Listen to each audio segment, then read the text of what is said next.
Good morning students. आज हम रचना प्रसून का सेकंड चैप्टर पढ़ेंगे। कल हमने फर्स्ट चैप्टर में भाषा और व्याकरण के बारे में सीखा था। आज हम दूसरा चैप्टर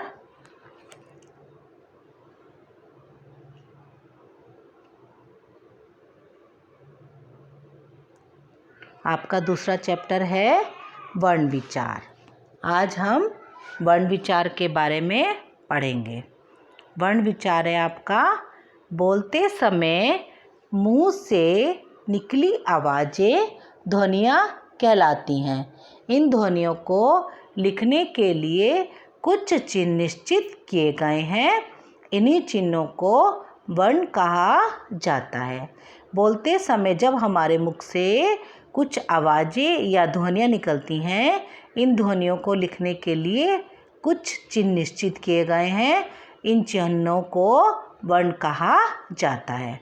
वर्ण ध्वनियों को लिखने के लिए कुछ निश्चित संकेतों का प्रयोग किया जाता है, जिन्हें हम वर्ण कहते हैं। वर्ण भाषा की सबसे छोटी इकाई है। इसके और टुकड़े नहीं किए जा सकते। वर्णों के व्यवस्थित व क्रमबद्ध समूह को वर्णमाला कहते हैं। बच्चों, वर्णमाला किसे कहते हैं? वर्णों के व्यवस्थित व क्रमबद्ध समूह को वर्णमाला कहते हैं। वर्ण के भेद। वर्णों के बच्चों 3 भेद होते हैं: स्वर, व्यंजन, अयोगवाह। वर्णों के 3 भेद होते हैं। कौन कौन से बच्चों? स्वर, व्यंजन, अयोगवाह। स्वर वर्णमाला के उन वर्णों को जिनका उच्चारण बिना किसी अन्य वर्ण की सहायता से किया जाता है, उसको स्वर कहते हैं। वर्णमाला के उन वर्णों को जिनका उच्चारण करने के लिए हमें किसी अन्य वर्ण की सहायता नहीं पड़ती, उसको हम स्वर कहते हैं। हिंदी वर्णमाला में इनकी संख्या 11 है और ये निम्नलिखित हैं। बच्चों, स्वर कितने होते हैं? स्वर हमारे 11 होते हैं और इनको बोलने के लिए हमें किसी अन्य वर्ण की सहायता नहीं लेनी पड़ती। ये हैं अ, आ, ई, उ, री, ए, ऐ, ओ, औ। ये हमारे 11 स्वर होते हैं। स्वरों को हम 3 भागों में विभाजित कर सकते हैं: ह्रस्व स्वर, दीर्घ स्वर, प्लुत स्वर। स्वर को हम 3 भागों में विभाजित कर सकते हैं: ह्रस्व स्वर, दीर्घ स्वर, प्लुत स्वर। ह्रस्व स्वर जिन स्वरों के उच्चारण में कम से कम समय लगता है, वो ह्रस्व स्वर कहलाते हैं। ये 4 हैं: अ, ई, उ, री। इनको बोलने के लिए हमें सबसे कम समय की आवश्यकता पड़ती है। अब है आपका दीर्घ स्वर। जिन स्वरों के उच्चारण में ह्रस्व स्वरों से दुगना समय लगता है, उन्हें दीर्घ स्वर कहते हैं। ये संख्या में 7 होते हैं: अ, आ, ई, उ, ए, ऐ, ओ, औ। दीर्घ स्वर ह्रस्व स्वर की अपेक्षा ज़्यादा समय लेते हैं।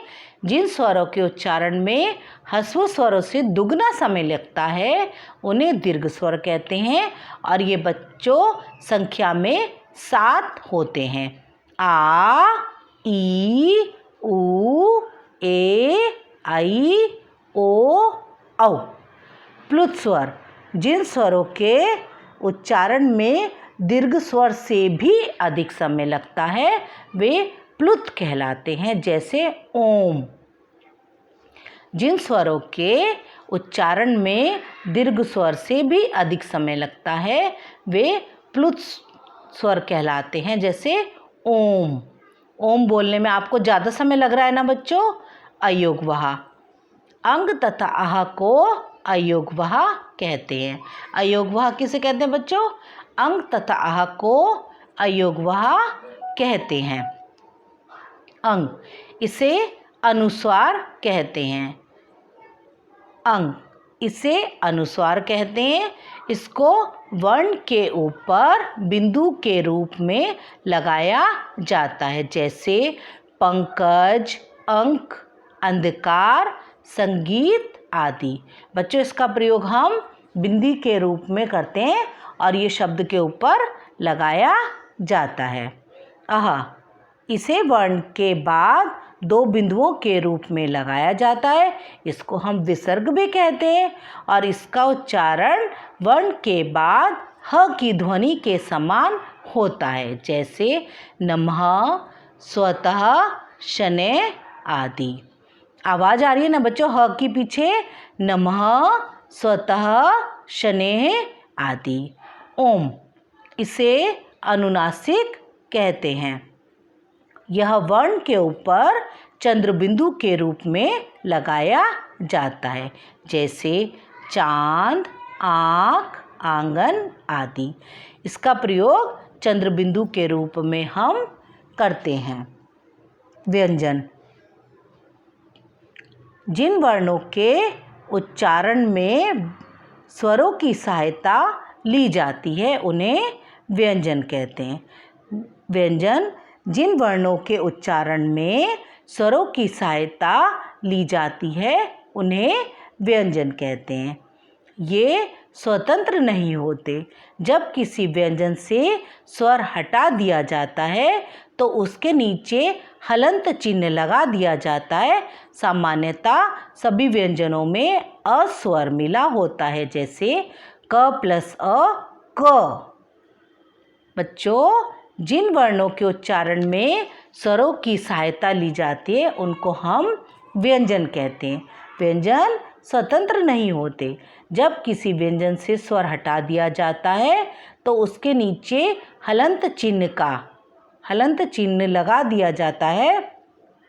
सामान्यतः सभी व्यंजनों में अ स्वर मिला होता है, जैसे क प्लस अ, क। व्यंजनों के भेद। व्यंजन हमारे 3 प्रकार के होते हैं: स्पर्श व्यंजन, ऊष्म व्यंजन और अंतस्थ व्यंजन। व्यंजनों के भेद: स्पर्श व्यंजन, ऊष्म व्यंजन, अंतस्थ व्यंजन।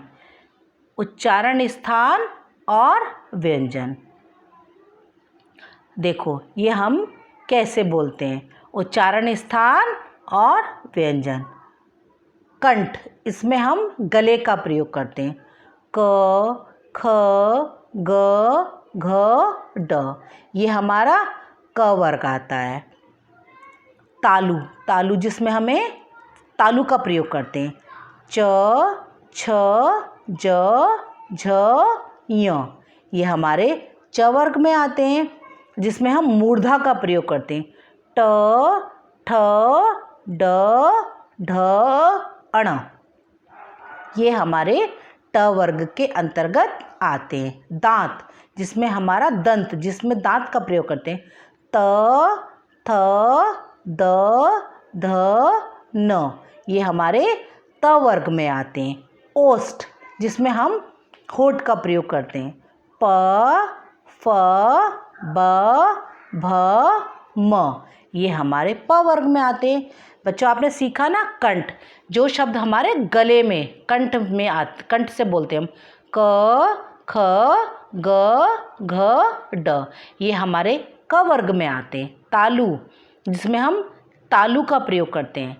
च, छ, ज, झ, य, ये हमारे च वर्ग में आते हैं। मूर्धा, ट, ठ, ड, ढ, अण, ये हमारे ट वर्ग में आते हैं। दंत, त, थ, द, ध, न, ये हमारे त वर्ग में आते हैं। ओष्ठ, प, फ, ब, भ, म, ये हमारे प वर्ग में आते हैं। ये हमारे क वर्ग, च वर्ग, ट वर्ग, त वर्ग, प वर्ग, ये हमारे स्पर्श व्यंजन कहलाते हैं। अब य, र, ल, व, ये हमारे अंतस्थ व्यंजन होते हैं। श, श, स, ह ऊष्म व्यंजन। बच्चों आज आपको जो हमने सीखा वो लर्न करना है। Thank you and have a nice day.